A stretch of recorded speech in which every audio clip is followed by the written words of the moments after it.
Now that we are 25 games into the Cavs season, you would think that we as fans would have a good idea of what we're working with and what to expect from this team on a nightly basis. Of course, there are things that we can look forward to each night and might even expect, like Donovan Mitchell scoring 25 to 30 points a game, or Darius Garland dishing out 7 or more assists and trying to get everybody involved. But behind all the star power this team currently has at its disposal, there is somewhat of a problem, and that, my friends, is the bench. From game to game, you just don't know what you're going to be getting from a production standpoint from this bench unit. What do we even consider a bench in today's NBA? Is it a collection of players most known for not starting? Is it a group of career reserves, backups, misfits, or outcasts? Well, to be honest, it's a bit of all these things. No NBA bench is created equally. Some players riding the pine or coming off the bench for one team may be good enough to start on others. We see it all the time. Take Jordan Poole, for instance, who is in quite the unique position at this moment in time. Poole, a career 14.2 points per game microwave scorer, is good enough to be a starter on more than a handful of teams at the 2 guard, but likely won't because he just so happens to be part of a team that features the greatest shooter ever in Steph Curry and a pretty damn good one in Klay Thompson.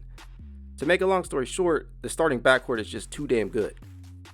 Now, in the case of the Cavs, the players that we can best associate with the second unit are Cedi Osman, Kevin Love, Isaac Okoro, and most recently, Caris LeVert. There are definitely others that we'll talk about here in a second, but those guys have come to be known as the Cavaliers most associated with the bench. And to keep it 100, that's not a bad second unit by any means on paper. Trust me, you can definitely do worse than having that quartet as your primary reserves. The issue is that the bench as a whole has become wildly inconsistent. On any given night, any one of those guys could go off, or, and this has become the case more and more often as of late, they could lay an egg.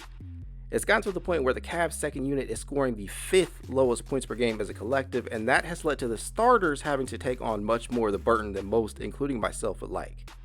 Donovan Mitchell is averaging career highs in many areas, including points per game, but a lot of that is tied to the tremendous amount of minutes he's had to log already this year. His 36.7 on average is 2.4 higher than his previous career high of 34.3. And while that might not sound like a huge deal, it can definitely cause some fatigue later on in the season if it continues to become the norm for him. In fact, 3 starters rank in the top 20 in minutes per game this season as of recording this. This has led to many thinking a trade might be worth seeking in order to balance things out a little more and perhaps more importantly, alleviate some of the burden of scoring from the starters, which could allow them a little more rest. I continue to hear names like Cam Reddish of the New York Knicks, who has recently been made available, or Jay Crowder, who has yet to suit up for the Suns this season. And while there's some appeal to those players, the Cavs might want to wait a little closer to the deadline before hopping into the trade market. 28.9 points per game from your second unit isn't ideal, and there's not really a good way to spin that. However, there are some reasons that have contributed to this that could make this number seem a little bit more understandable. Inconsistency from the likes of Osman and LeVert are a big reason, but the biggest reason of all is the number of injuries that continue to pop up and some that were already there before the season started.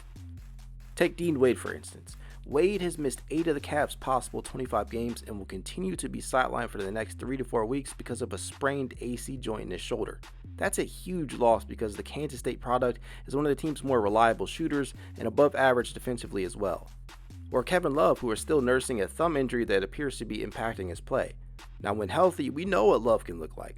Prior to sustaining that thumb injury, he was averaging 11.6 points, 7.4 rebounds, and 2.6 assists while completing 40.5% of his looks from range. Now, since returning, he struggled, averaging just 6 points, 5.3 rebounds, and 1 assist while going ice cold from range. Other Cavs reserves like Raul Neto and Robin Lopez just can't be counted on to play consistent minutes, so we'll rule them out. So with all that said, why do I feel like the Cavs may want to wait a little bit longer before bringing in another body? Well, that, my fellow wine and golders, can be answered in 2 words. Ricky Rubio. The Spanish point guard has yet to make his season debut, but his return shouldn't be too far off. It has been reported recently that Rubio has started some 3-on-3 work and will know more about this impending return pretty soon. His inclusion back into the rotation could pay dividends for a second unit struggling to find a semblance of consistency. Now, here's the thing to keep in mind though.